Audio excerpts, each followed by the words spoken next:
से भटकाने के लिए लोगों को लगाया गया है काम पे और लोग भटक रहे हैं। अब 2-3 गुट बन गए, 4 गुट बन गए, 5 गुट बन गए। ये गुटबाजी जो है यह बौद्ध समाज का सत्यानाश कर रही है। इसलिए बौद्ध समाज को चाहिए कि गुटबाजियों में न फंसते हुए हमारा एक ही लक्ष्य होना चाहिए, to repeal the PT act 1949. This should be our one and only aim and object for us to fight with this Brahminical system.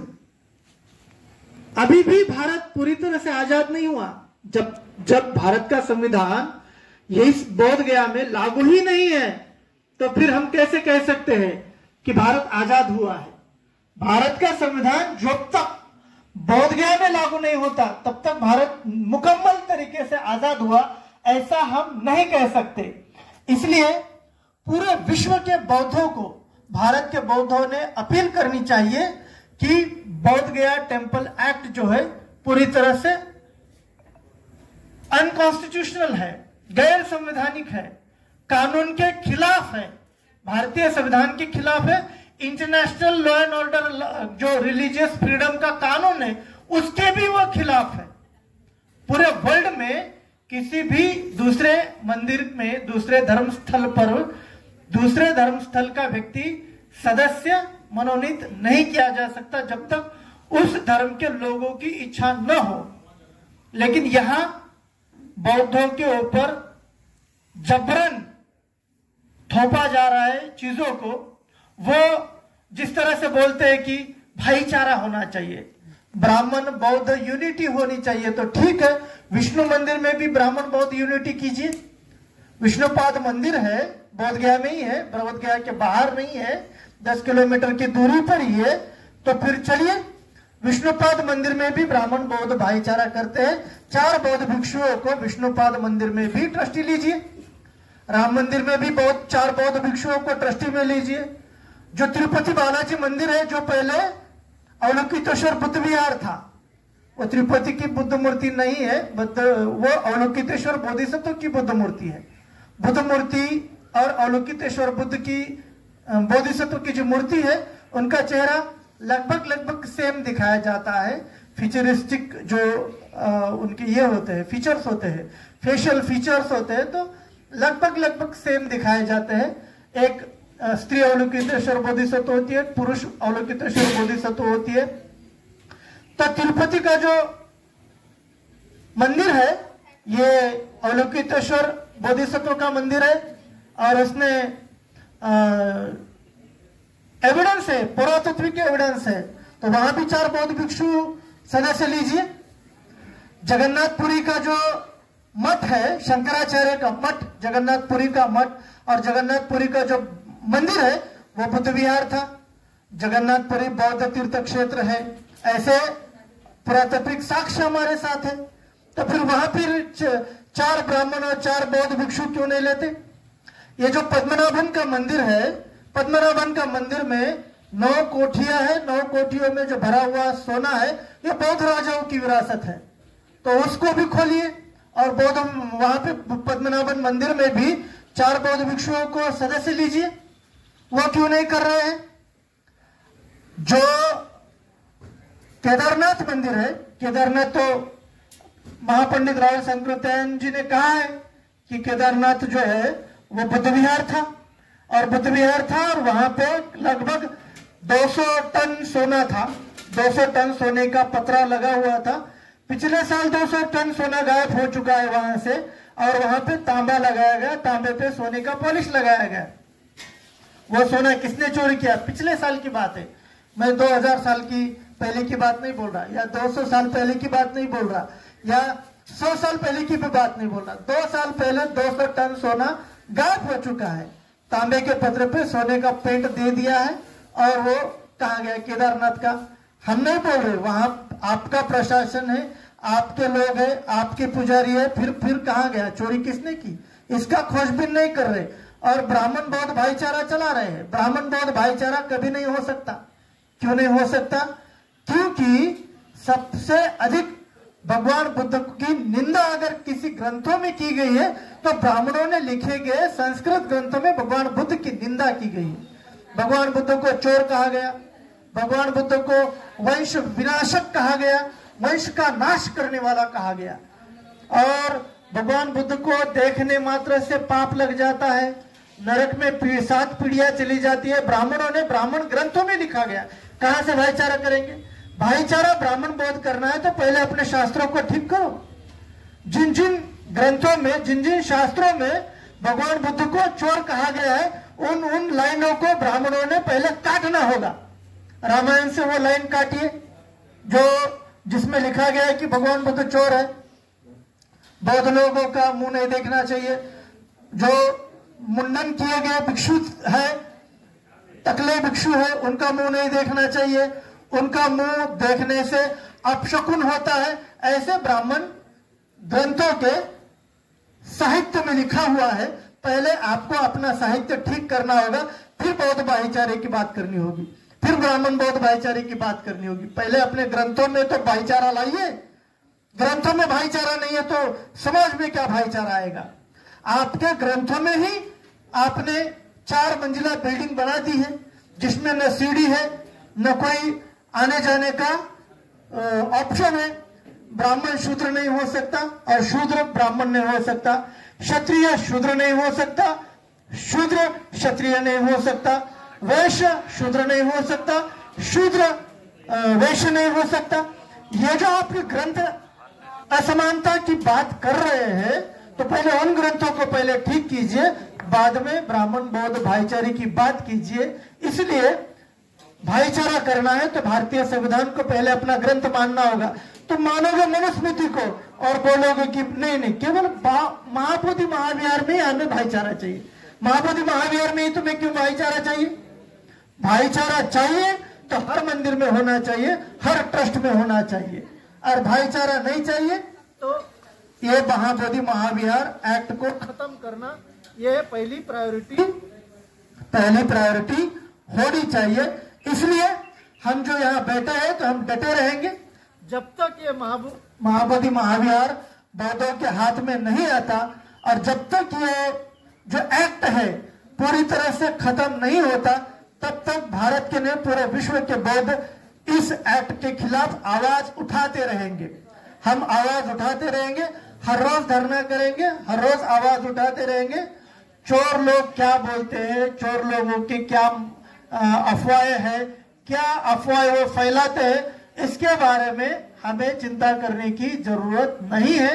हमारा लक्ष्य होना चाहिए बोध गया मंदिर अधिनियम 1949, बोध गया टेम्पल एक्ट 1949, जो संविधान लिखने के पहले लिखा गया, जिसके लिखने का मकसद ही बोध गया महाविहार को कब्जा करना था। जबकि 1895 में कोलकाता के कोर्ट ने और गया के कोर्ट ने बौद्धों का विहार बौद्धों का है और यह बौद्धों को दे देना चाहिए, ऐसा पूरी तरह से अमेंडमेंट कर दिया था।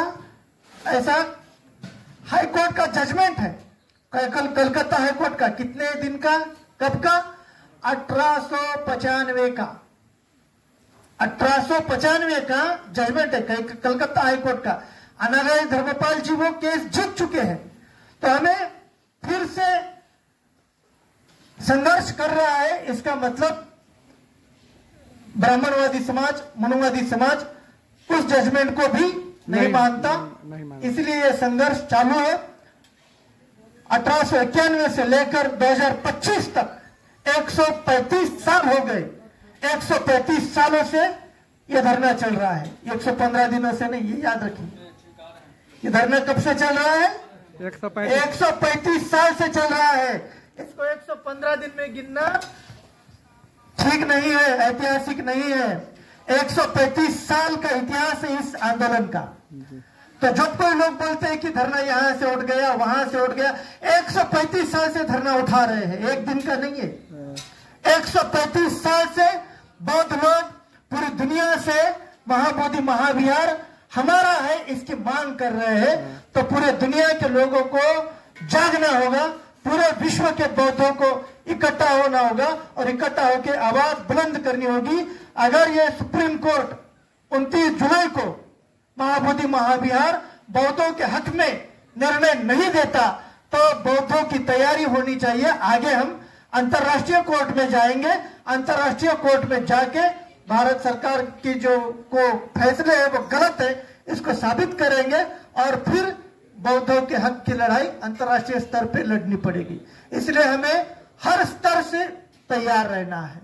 ये कोई बोल रहा है ना कि धरना यहां से उठ गया, धरना वहां है, धरना तुम क्या कमरे में करते हो क्या? तो शिकागो की जो धर्म परिषद थी तो वो कमरे में ही हुई थी, लेकिन जो बिगुल बजा पूरी दुनिया में उसका आवाज गया। तो तब ब्राह्मण यहाँ के जाग गए। इन्होंने महाबोधि महाविहार के मुक्ति आंदोलन को तोड़ने के लिए, मरोड़ने के लिए, खत्म करने के लिए भारत की आजादी का आंदोलन खड़ा किया। अंग्रेजों भारत छोड़ो ये जो नारा लगाया, ये महाबोधि महाविहार बौद्धों के हाथों में से न जाए इसलिए लगाया। अब आप बोलेंगे बंते जी आप तो ये नई कुछ बात बोल रहे हैं, इसके प्रामाणिक बौद्ध साक्ष्य हमारे पास है। या ऐसे ही नहीं बोल रहे, हवा में नहीं बोल रहे।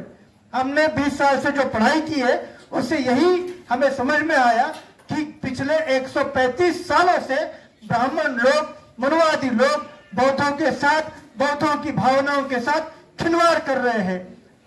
और ये जो हमने आंदोलन चलाया है ऑल इंडिया बुद्धिस्ट फोरम के माध्यम से, वो आंदोलन इसी बात का है कि अब इस मुर्दे को जलाना ही है। इसलिए अधिक ज्यादा बात न करते हुए एक ही बात करूंगा, भारत के सभी बौद्धों को हर रोज एक ही बात की चर्चा करनी चाहिए, महाबोधि महाविहार अधिनियम 1949 निरस्त होने के बारे में ही बात करनी चाहिए। भुखमरी की समस्या नहीं रही बौद्धों की। पूरे भारत के बौद्ध किसी न किसी तरह से अपनी जिंदगी जी ही रहे हैं। हमारी भूख की समस्या मिट चुकी है, कपड़े की समस्या मिट चुकी है, रोटी कपड़े मकान की अब हमारी लड़ाई नहीं रही है। भारत के संविधान ने रोटी कपड़ा मकान शिक्षा सब कुछ दे दिया है। अब एक ही लड़ाई बाकी है और एक ही संघर्ष है, एक ही मांग होनी चाहिए पूरे बौद्धों की, पूरे भारत के बहुजन समाज की। SC ST OBC इस देश का मूल निवासी समाज है। हम विदेशी नहीं है, हम विदेश से बाहर से भारत में नहीं आए हैं। हमारी धरती ये भारत की हमारी धरती है। SC ST OBC मूल निवासी बहुजन समाज इस धरती का मालिक है और मालिक अपने हक की लड़ाई लड़ रहा है, दूसरी कोई लड़ाई नहीं लड़ रही है। अपने हक की लड़ाई लड़ रहे हैं, अपने हक की जो जायज मांग है वो मांग कर रहे हैं। इसलिए SC ST OBC सभी बौद्धों को, सभी बहुजनों को एक होकर एक ही आवाज, एक ही मांग करनी चाहिए कि बौद्धों का महाविहार बौद्धों को दे दो। बौद्धों का महाविहार में कोई भी गैर बौद्ध व्यक्ति नहीं रहेगा। अगर वहां गैर बौद्ध व्यक्ति नहीं रहेगा, कोई भी प्रशासन में दूसरा गैर बौद्ध व्यक्ति नहीं रहेगा, तो बौद्ध तौर तरीके से हम उस बुद्ध विहार को चलाएंगे। बुद्ध धम्म के विनय के अनुसार, धम्म और विनय के अनुसार उस बुद्ध विहार को हम चलाएंगे और वहां बुद्ध धम्म की शिक्षा दीक्षा का वो कार्यक्रम चलेगा जो भारत को आने वाले समय में बाबा साहब ने जो कहा था कि सारे भारत को बौद्धमय करेंगे।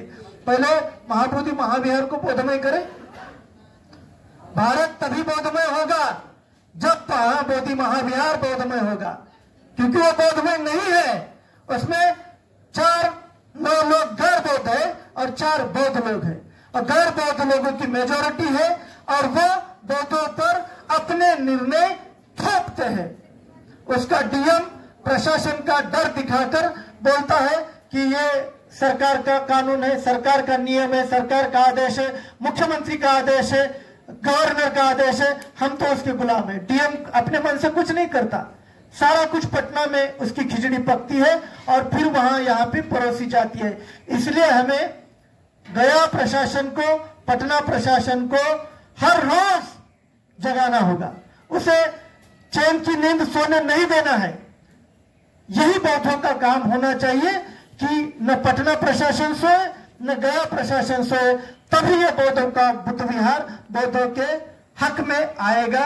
और हम जब महाबोधि महाविहार बौद्धमय होगा तो बिहार भी बौद्धमय होगा और भारत भी बौद्धमय होगा। पूरे एशिया को बौद्धमय करेंगे, पूरे विश्व को बौद्धमय करेंगे, पूरे विश्व से युद्ध का नामो निशान मिटा देंगे और हर घर में बुद्ध का झंडा लगाएंगे। हर गांव में बुद्ध का परचम लहराएंगे, हर घर में बुद्ध का नाम पहुंचाएंगे। यह कब होगा? जब महाबोधि महाविहार बोधमय होगा, तभी यह संभव है, अन्यथा यह संभव नहीं। इसलिए हम डटे रहेंगे, लड़ते रहेंगे। जब तक महाबोधि महाविहार बौद्धों के हक में नहीं आ जाता, तब तक ये लड़ाई जारी रहेगी। महाबोधि महाविहार मुक्ति आंदोलन जारी रहेगा। साधु साधु साधु। धन्यवाद।